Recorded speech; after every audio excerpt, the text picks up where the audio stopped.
100% you can prevent colic by not owning horses, okay? Even the most stringent and strict owners that cover everything off can still get colic, okay? The horse is a poorly designed animal. So the 7 things that can help you prevent colic is always, if you're going to change feed, do it slowly over a fortnight. And that can include changing hay supplier even. So every hay supplier, every farmer can use different chemicals, they can use different farming methods, they can have different weeds, different bacteria in their soil. So some horses are very prone to colic just from a feed change. So doing it gradually is the number 1. Number 2, make sure you're getting your horse's teeth done regularly, at least every 12 months, and making sure they're getting done thoroughly and correctly. Under sedation is wonderful so that you can check every tooth carefully. So that's the second thing. Third thing, making sure that you're worming your horse regularly.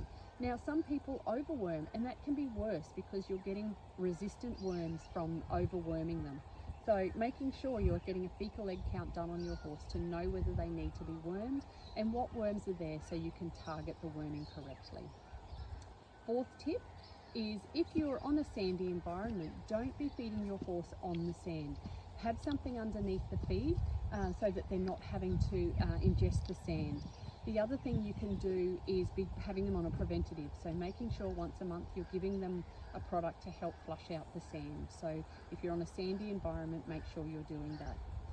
Another tip is don't be changing your horse's feed, like putting them in the house yard.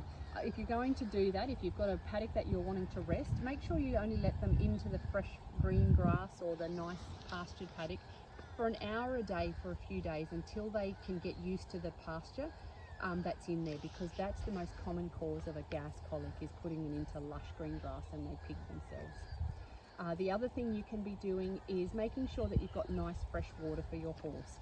So making sure if you're traveling that your horse is actually drinking the water at where you are. Some horses can be that fussy that they don't like regular water, it might smell funny. So making sure if you have one of those horses that you travel with water from home, or making sure that they're drinking. So that's another really important thing to make sure that your horse is going to avoid colic at all costs.